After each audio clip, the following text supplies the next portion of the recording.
WHGE 95.3 FM. Coming up, the Open Eye.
Those of us that indulge in or commit intellectual violence don't do so for the pleasure of mental masturbation or ego diddling. We do so because the chains of oppression on our people's minds are deep and difficult. Hey, Sherry, how you doing? All right.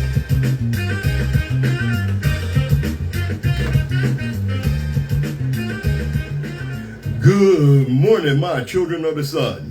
Welcome to the Open Eye on WHGE 95.3 FM. I'm your host, Third Eye Optometrist, Patrice Gibbs. Sorry I'm running a little late today.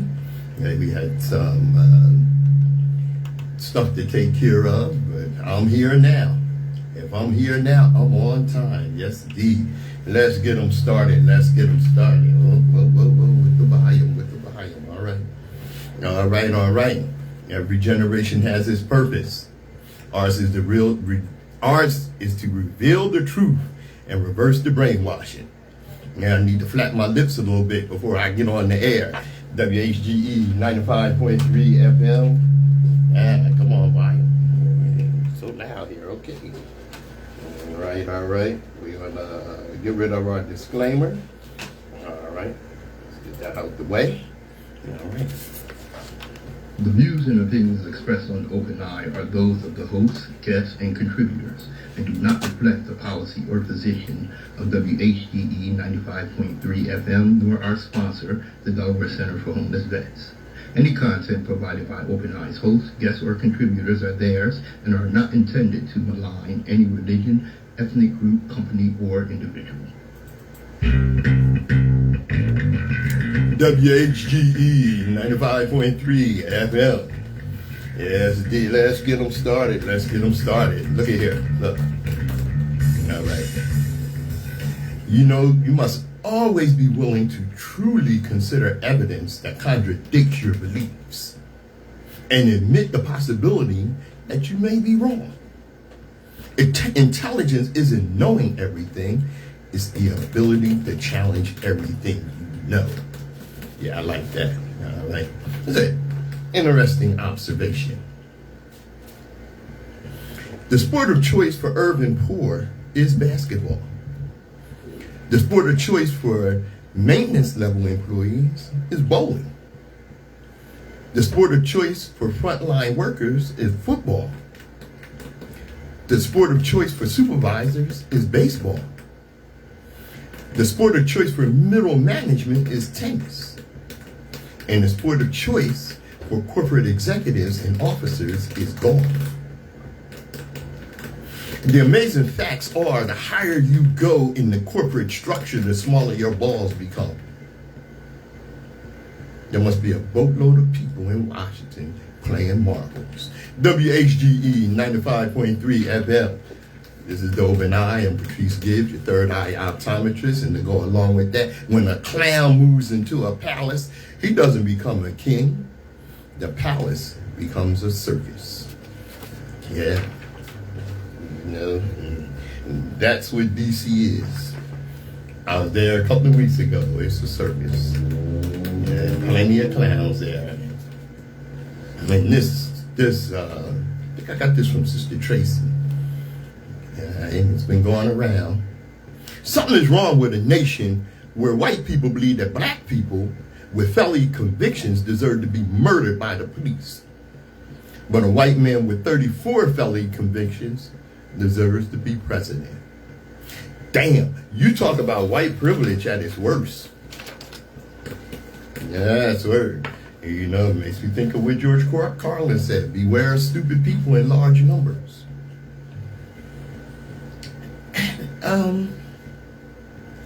Why do white people talk as if the civil rights movement wasn't only 50 years ago? Oh, you still use the suffering of your ancestors as an excuse of what's wrong with your community. Ancestors? Who? You mean my grandmother? Is that, look, let me tell you something. Born in 61, okay? And I can still remember when the National Guard occupied Wilmington. I was 7 years old. And I'll tell you something else I remember. And this I remember about my grandmother and her Italian friend, Miss Teresa. They would not eat at Woolworth's because they remembered when they both could not go in together and eat. And that was in my lifetime.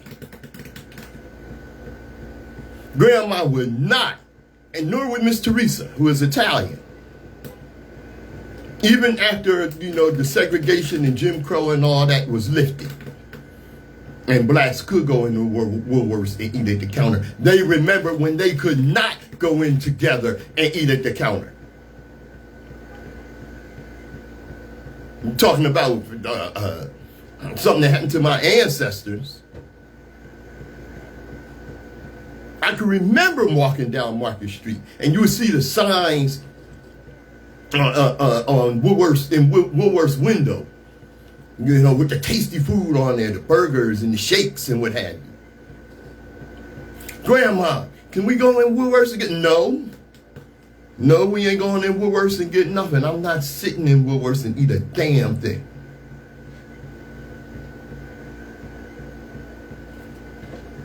My grandmother told me in my lifetime.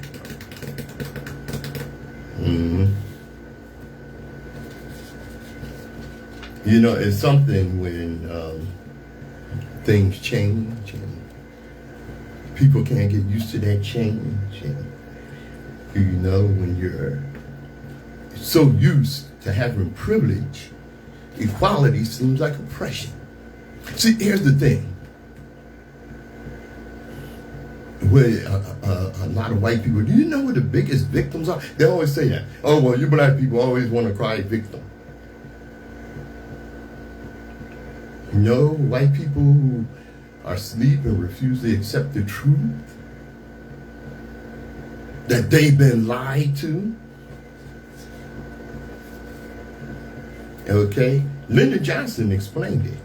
He said, if you can convince, this was a quote that I paraphrased last week, maybe a couple of weeks ago, whatever. Right? But here's the exact quote. If you convince the lowest white man he's better than the best colored man, he won't notice you're picking his pocket. Hell, give him somebody to look down on and he'll empty his pockets for you. And that's where they get in trouble. Because a lot of times that stuff don't wash. Case in point. It's from a brother that had an interaction. And he said to the white woman who was in such a rush to get to her job interview that she cut me off and called me a stupid N-word. Godspeed to you. Walking in and realizing I am the hiring manager. Walking out to find her car was towed for parking in a 30-minute spot. Took me 40 minutes to conduct a properly thorough interview. 5 of which was on the phone with the black building owner. Now she got a $500 fine. And her car towed. Finding out the temporary agency you work for is owned by a friend, a black woman. And you are no longer employed. have the day that you deserve. Yeah. WHGE 95.3 FM, the Open Eye.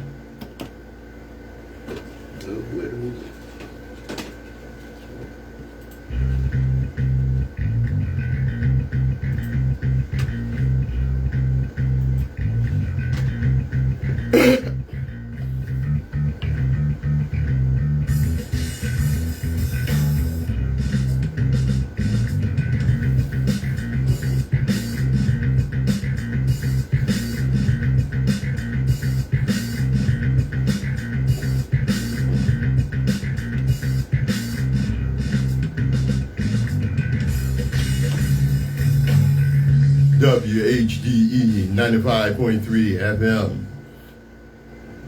I'm Patrice Gibbs, your third eye optometrist and host of The Open Eye. And I want you to check out this quote. Okay. Nearly all black and brown skins are beautiful, but a beautiful white skin is rare. Where dark complexions are masked, they make the whites look bleached out, unwholesome, and sometimes, frankly, ghastly. I could notice this as a boy down south in the slavery days before the war. The splendid black satin skin of the South African Zulus at Durban seemed to me to come very close to perfection. The white man's complexion makes no concealments. It can't. It seems to have been designed as a catch-all for everything that can damage it. Ladies have to paint it and powder it and cosmetic and dye it with arsenic and enamel it and be always enticing it and persuading it and pestering it and fussing at it to make it beautiful. And they do not succeed. But these efforts show what they think of the natural complexion as distributed. As distributed in these helps. The complexion which they try to counterfeit is one which nature restricts to the few, to the very few. To 99 persons, she gives a bad complexion. To the 100th, a good one. The 100th can keep it. How long? 10 years, perhaps. The advantages with the Zulu, I think. He starts with a beautiful complexion and it lasts him through. And that's where the Indian brown, firm, smooth, blemishless, pleasant and restful to the eyes, afraid of no color, harmonizing with all colors and adding a grace to them all.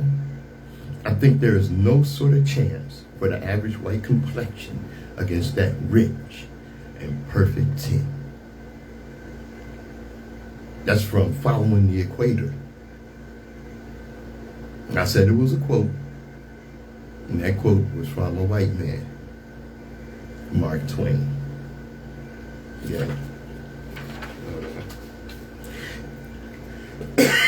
Excuse me. Every year, some white person decides to be a dumbass and do blackface or mock some kind of black tragedy or a moment of embarrassment, dressing like Trayvon Martin or Ray Rice. You don't see black people dressing up as OJ, dragging Nicole, or dressing like the kids that shot up Columbine and dressing like the victims from Sandy Hook. We don't belittle your moments of pain. We don't think it's a joke. So why the hell is black tragedy so effing amusing to some white people? Okay, I know we got some ignorant black people out there, okay? These things happen. But you do not see them dressing up as Hitler or reenacting famous European serial killings. I'm not saying that all Europeans are savages. I'm saying I don't know how many aren't. Why do they laugh at our tragedies? They laugh because they honestly believe it to be funny. Pretending to be civilized and actually being civilized are two very different things. What we are witnessing today in America with so-called whites are the descendants of people who committed the most heinous atrocities and crimes against humanity, and then promptly turned around and began feigning civilized behavior. Sometimes. However, that powerful barbaric nature is still there. All the time, and it rears its ugly head consistently. Pretending to be or acting human and actually being a human being are not the same thing. WHGE 95.3 FM, the Open Eye.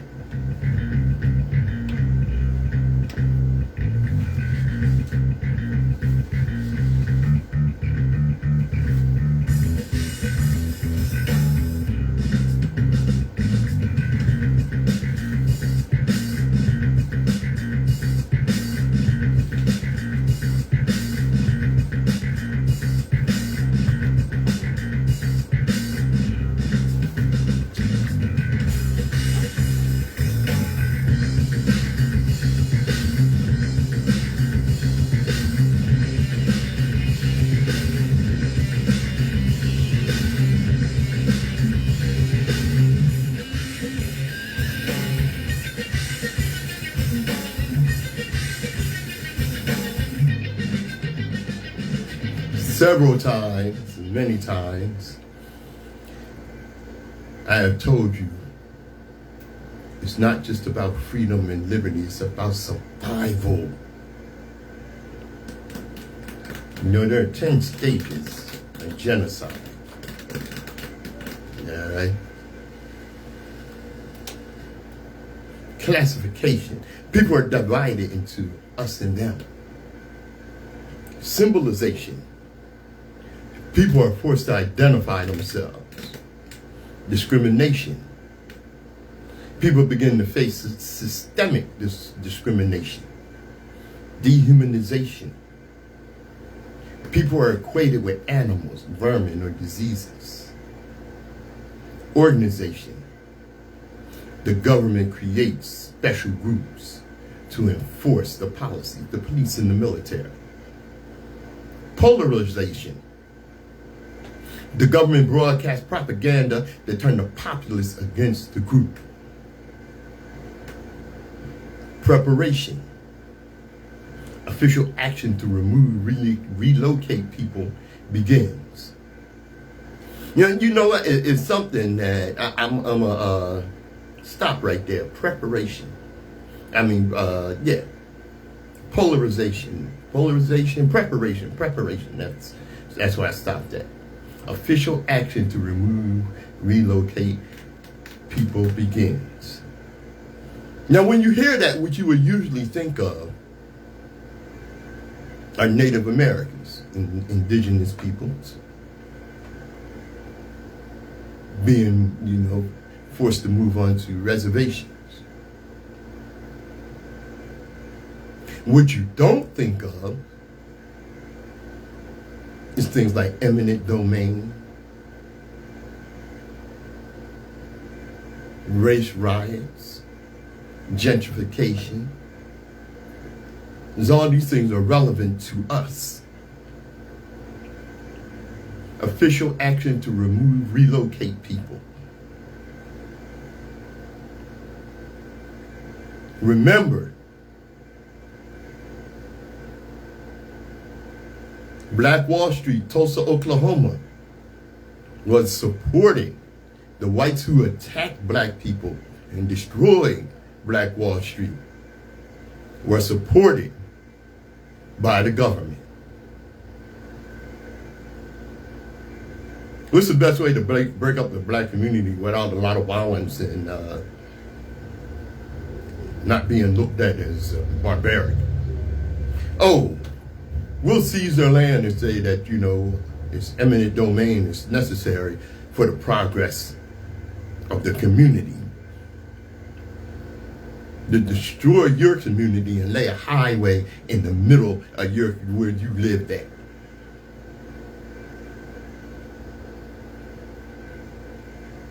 Raise the rent on dilapidated properties and basically price you out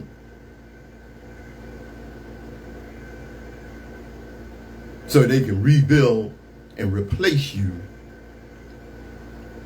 with people they consider more desirable.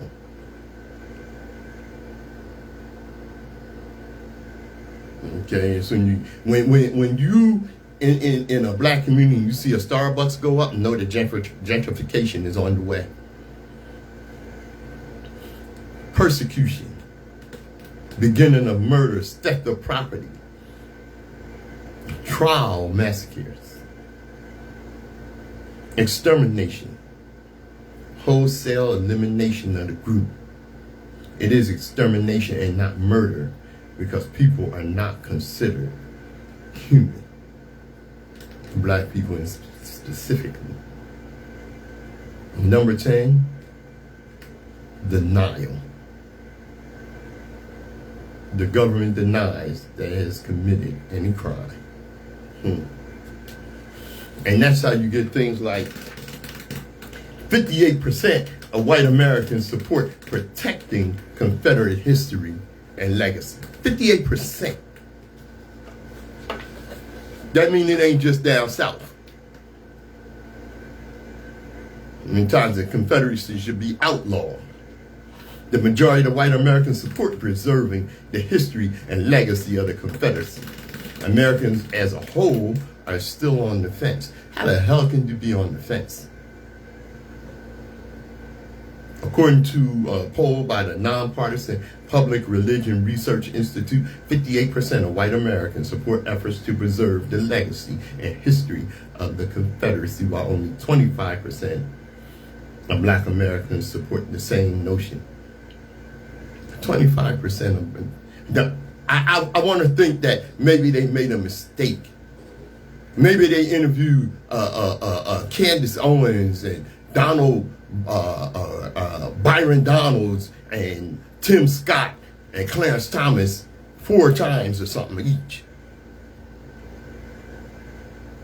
Because it reminds me of a video I saw, some brothers riding down the street, and this confused Negro standing on the corner waving the Confederate flag. They put over and told him, man, when we come back, if you still out there doing that, we're going to kick your ass.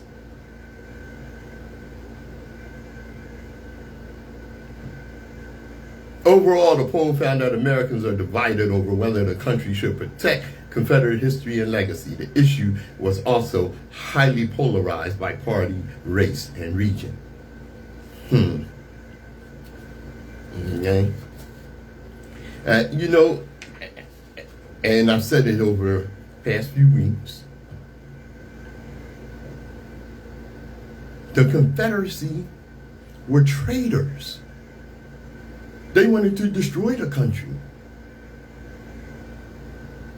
so that they could continue to enslave black people. They are responsible for the death in war of almost 1 million. Thousands and thousands of people died behind their actions.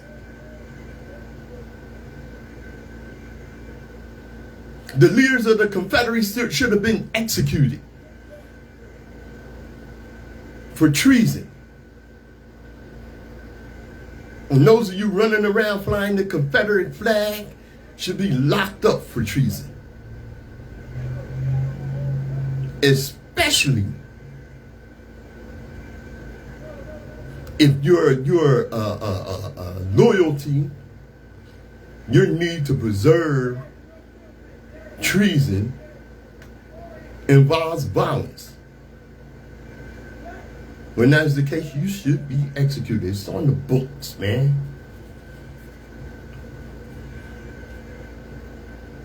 Americans are also still divided on what to do with lost cause memorials. Okay? Lost cause. That's what the daughters of the Confederacy call the Civil War. And of course, we know down south, they call it the war of northern aggression. All right. Sensible people say that the monuments should be removed from public spaces and put in museums. 9% say they should be destroyed. I have to agree with that. When it came to supporting efforts to rename public schools or change mascots with racist connotations, most Gen Zers and millennials are the only generations with a majority support. It gives you a little hope some of the young people are waking up. Not enough. Yeah. Feigning being civilized. They faking it. And when you have a society like ours, you're not civilized. It's organized barbarity. Case in point, an Ohio cop was fired from his job after shocking body cam footage showed him violently arresting a 14-year-old black boy in February for a pedestrian traffic violation.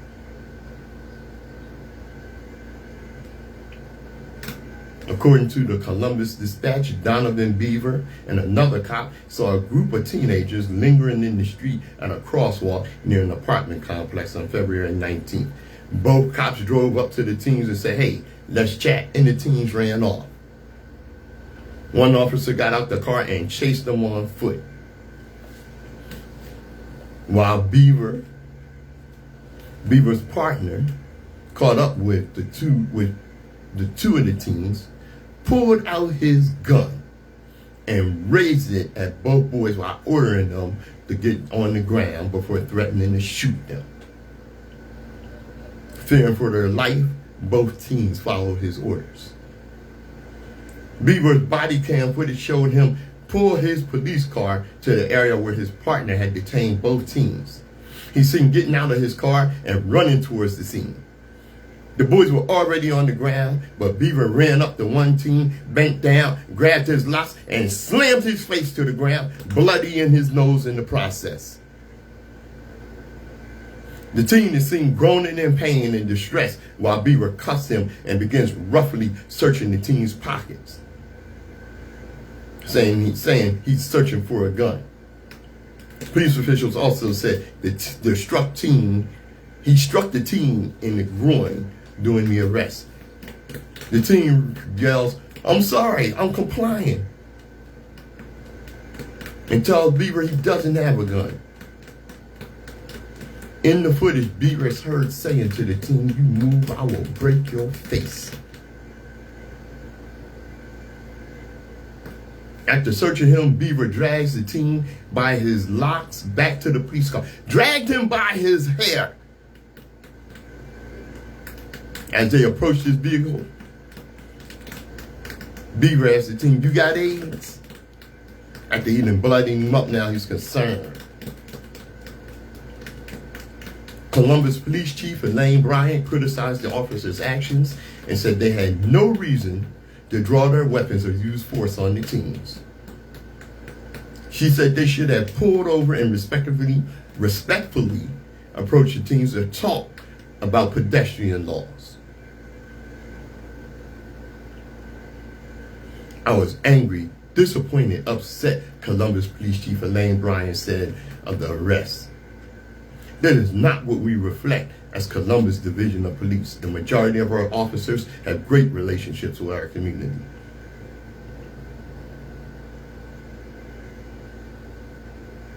Yeah, I took a second to continue because I had to consider that BS. Within hours of the arrest, Beaver's gun and badge were confiscated and he was placed on leave. He was finally terminated from his position on June 10th. Other city officials condemned the arrest and shared their approval of Beaver's firing. Our community deserves better, and that 14-year-old deserved better. I'm angry how this one officer's petty power trip causing to question the integrity and hard work of the entire division, because he's part of that culture. This is what they do. If he didn't think he could get away with that, he would not have done that. Beaver has already faced 3 citizen complaints during his time on the Columbus Police Force, 2 of which reported harassment and the use of profanity and rude language. He'd been warned about his language in the past. In November 2021, Beaver violated policy by continually swearing at the arrestee while taking him into custody. During his April 22nd performance review, he had been given constructive feedback about his interactions with the public, and the department arranged for him to be retrained in de-escalation tactics and verbal confrontation. Retrained. What a crime. WHGE 95.3 FM, The Open Eye.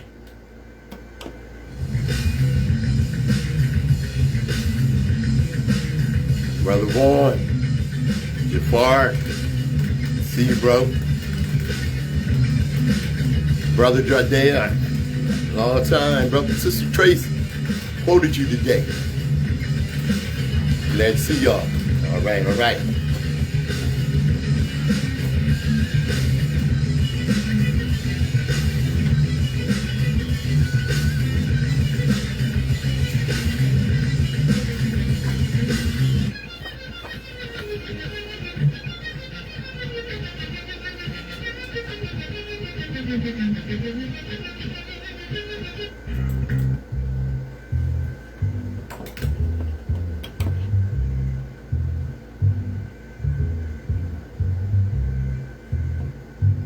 WHGE 95.3 FM. This is Patrice Gibbs. You're enjoying The Open Eye. Friends? Friends? What friends? What friends you talking about? Should I be there? Black people gotta stop being fooled by white people who speak Spanish and tan well. They're still white supremacists and hate black people. Don't get it mixed.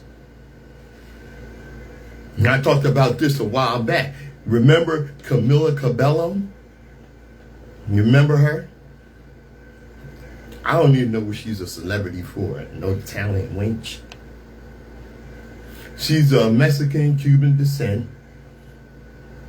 Camila Cabello is a racist white supremacist. The N-word rolls off her tongue as easily as she rolls R's. I'm not even sure what she's a celebrity for. I guess she sings or something. I don't know. Because she was at the Grammys and she made this big speech about the DREAM Act, about what they called it DACA.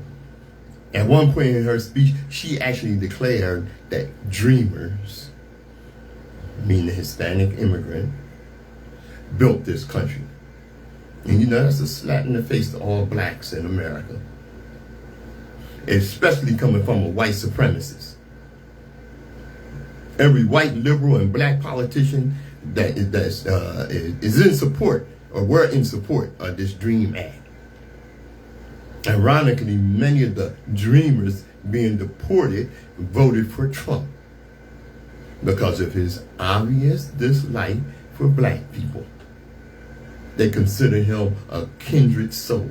Don't get it mixed. These people are not friends of black people. So I very much discourage people from using that POC crap. These people are not your friends. You want a friend like Dr. Clark teaches us. Look in the mirror. Okay, and I brought that up for a reason. All right. Valentina Gomez, a Columbia-born Secretary of State candidate in Missouri, has gone viral for another hateful online triad. In addition to using homophobic rhetoric to boost her GOP campaign, she disparaged Black Americans and the holiday of Juneteenth, and she did it on Juneteenth. Valentina Gomez. Well, Gomez deemed Juneteenth as the most ratchet of American holidays. And she said it in a video that was posted on Twitter or X or whatever that crap is. And she went on to say reparations from slavery and black victimization is about to be shoved down our throats for the most ratchet holiday in America. And that's what the hell she said. She went on to say it's outrageous to see black people ask for reparations even though they never went through slavery. Now, I tell you, the ignorance is just unbelievable. These ungrateful people should be celebrating because they were born in the greatest nation that ever exists. You know what? Let me tell you something about Miss Gomez. Racist husband. Her people just got here 15 minutes ago. Just got here. Yeah, your people were from Colombia, immigrated here about 15 years ago. She's not even an American-born citizen. She's naturalized. And she gets the nerve to say, well, you know what? Here's a tip. If you don't like America, kindly get the F out. Yeah, that's what she said. Yeah, but and she went on to say, straight white men built the railroads we drive on, the buildings where we live, and the ones that fought and declared independence from the tyranny of the British for us to have freedom. Just got here. And like I told you last week, our people were here before and as long as the so-called pure Americans that descend from those on the Mayflower, the hell out of here. But you know what? I got something for you. All right? And y'all heard me run this down before. Attention all racist white people who want to see black people go back to Africa. Now's your chance to donate. GoFundMe and kickstart my black ass back to Africa today. That's right. For once and for all, white people, we can finally be out your face. So move fast. The time is now. If you got the dime, then we got the time. Don't hesitate or be a cheapskate. Put your money where your mouth is. Don't talk about it, be about it. Go to my Facebook page and donate to Send My Black Ass Back to Africa. That's Send My Black Ass Back to Africa now. I'll gladly go. WHGE 95.3 FM. The Open Eye.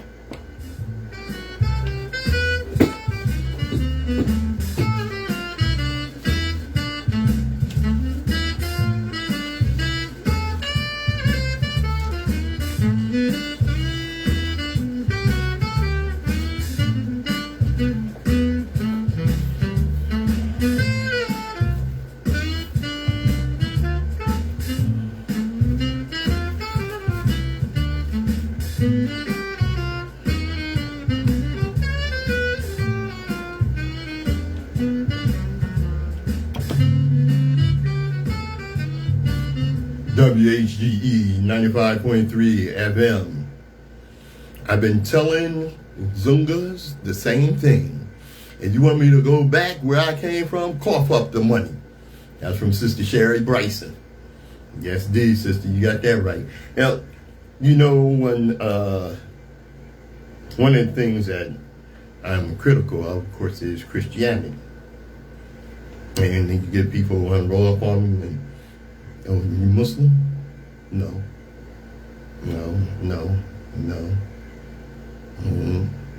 And this comes from post from a few years ago, actually. You cannot be Christian and 100% African.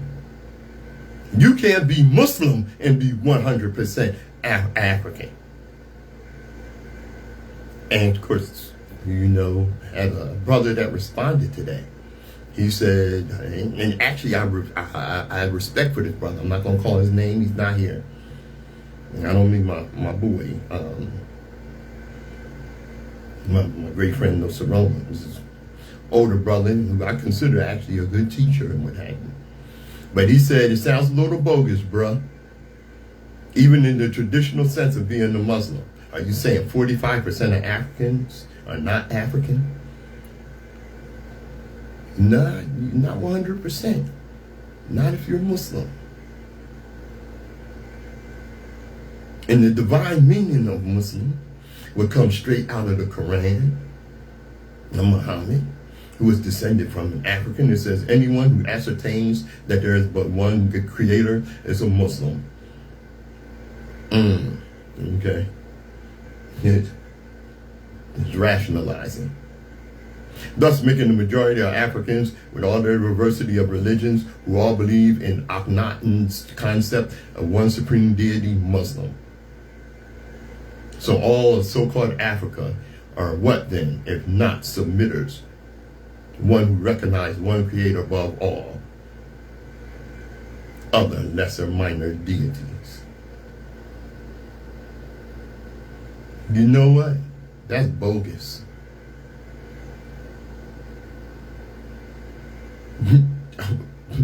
Alluding that Akhenaten is a Muslim, which is an AD religion, reminds me of the Moorish claiming the crown of Upper Egypt is a fez. It's bogus. All the Abrahamic religions demonize Africa. That should be enough right there.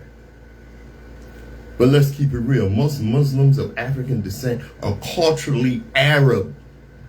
Culturally. Like Christians are culturally Europe. Ask any and they will tell you they are Muslim or Christian before they are Africans.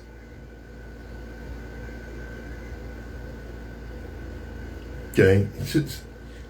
Well, let's be clear. African began Islam with Akhenaten. Was first one God concept. Bogus. Let's face some real facts here.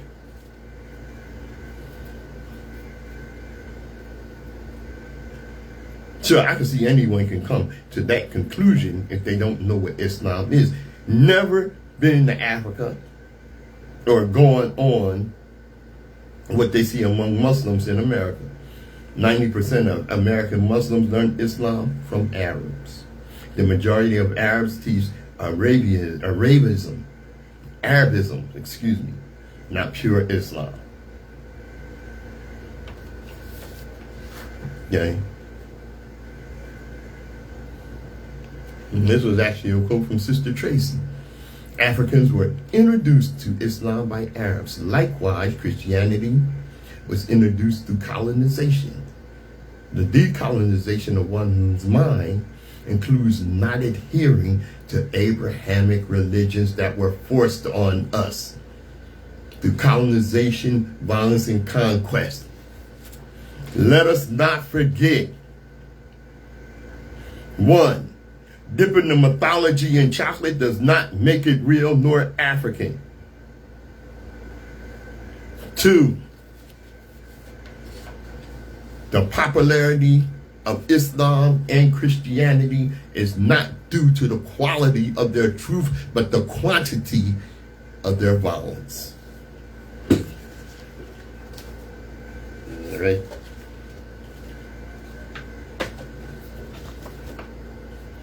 Now, what we have going on here?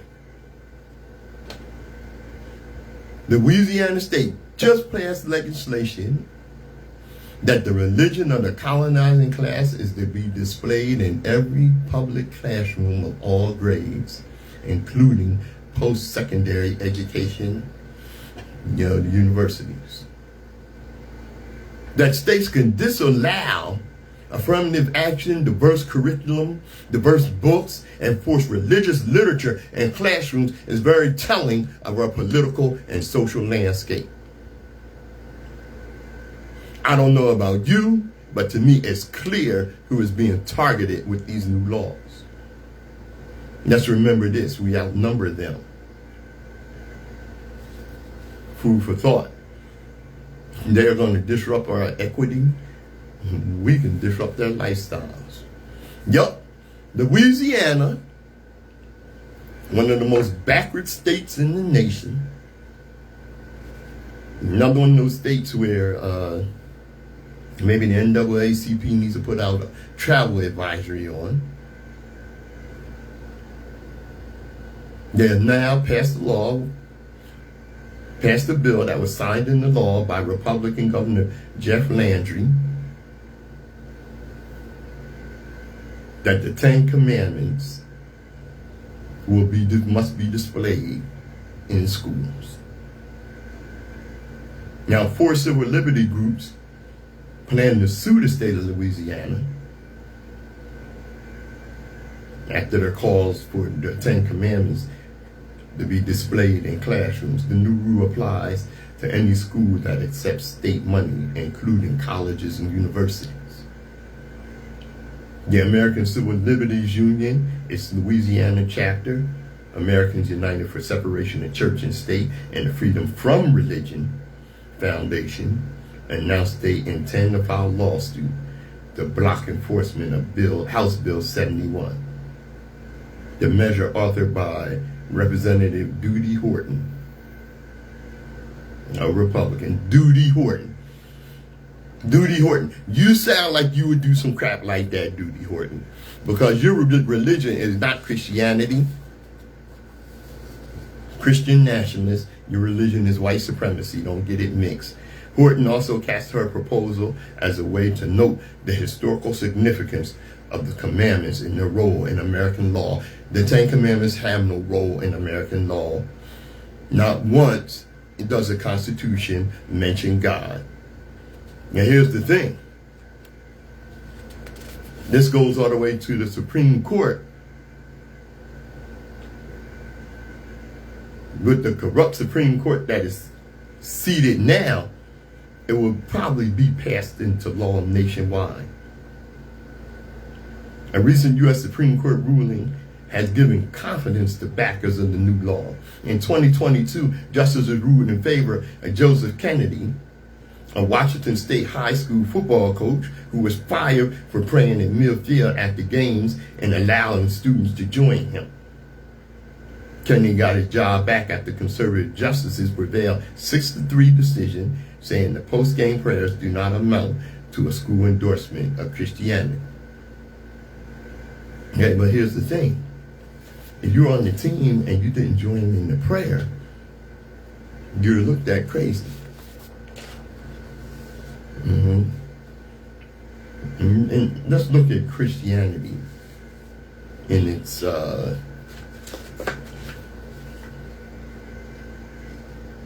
involvement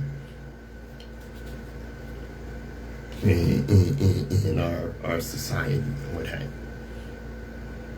Christian nationalists. Okay? Christianity has been the major religion of the Western world for almost 2,000 years. Yet the Western world has been the cause of all the worst man-induced catastrophes in the world.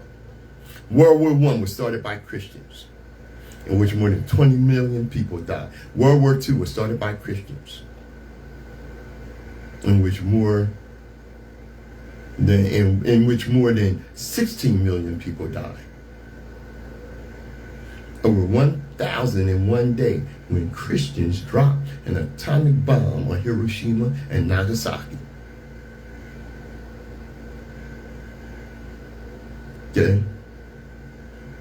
Let's go back a little. Christians conducted what was called the Holy Inquisition, where millions of people known as heretics, because they said so, were burned at the stake at the hands of the Roman Catholic Church. A practice continued for over 600 600 years, and it actually didn't end.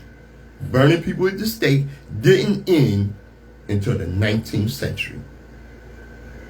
And of course, Christians conducted the African slave trade, where as many as 600 million Africans died over a period of 400 plus years, and it's still going on. Oh, that number is exaggerated, huh? No. Okay? I'm going to tell you how that number is not exaggerated.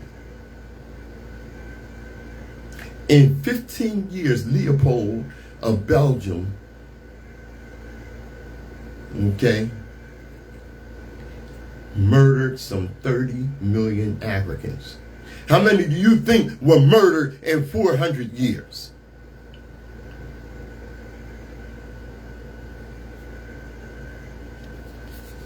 No. And you're running around talking about, the Ten Commandments. The Ten Commandments. Let me tell you something. If your morality is based on your fear of God, you're not really moral. You're just too cowardly to act on the larceny and heathenness in your heart.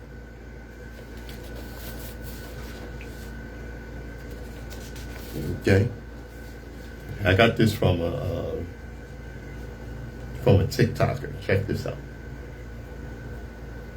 Have you noticed any time of your history when society turns away from God, it becomes a horrible place, blah, blah, blah, blah, blah. Yeah, I noticed one thing. When people turn away from God, Christians get mad, and then they start killing, and they create a horrible space to fearmonger people back into their religion so they can be controlled.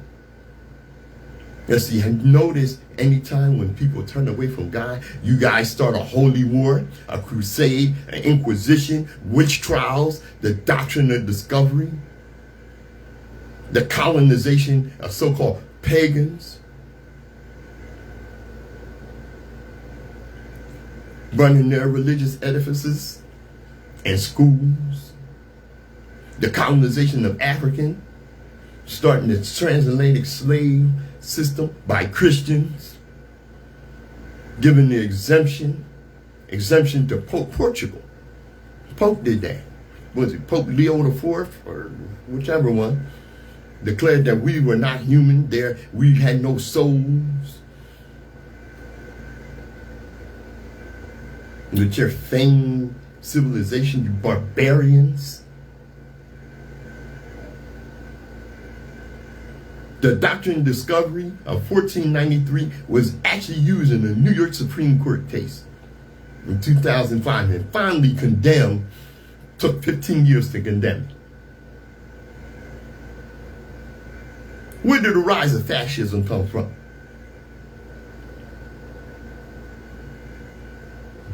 Hitler was financed by the church in Germany. Christianity is the father of fascism. The rise of Hitler, the rise of Christian nationalism that ended up causing the Holocaust. The rise of Christian nationalism that gave way to white supremacy through church superiority and European superiority of the Americas. How about the day where the daughters of the Confederacy, Part 2, the moms of liberty, are still running around burning books? What's up, Brother Al? And halting education to only make it Christian. How about the Seven Mountains Project and Project 2025? Once again, trying to put Christianity above the law, above government, the right laws, to force everybody into their Christian nationalist views and ideology. You mean like those horrible times? Because it seems like, Christians get mad when people don't convert. So they create a terrible, horrible place and burn all the fields to drive everybody back into the church, where they'll be there with the bread for free. And it's the bread they just stole from the people they just colonized. The hell you gonna do next? WHGE 95.3 FM, the Open Eye.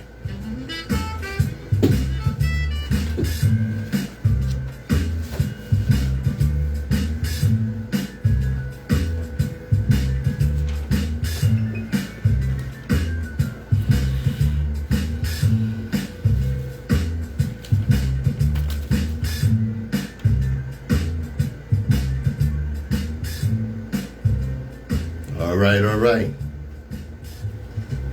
They start getting verbally violent when their attempts to convert people don't go as they wanted to. Now, you got that right, Sherry. All right. Thanks for joining us here on WHGE 95.3 FM. And as I always tell you, destiny determines who enters your life, but you decide who stays. Therefore, value those who value you and don't treat those as a priority who treat you as an option. This has been The Open Eye. I'm Patrice Gibbs. Thanks for joining.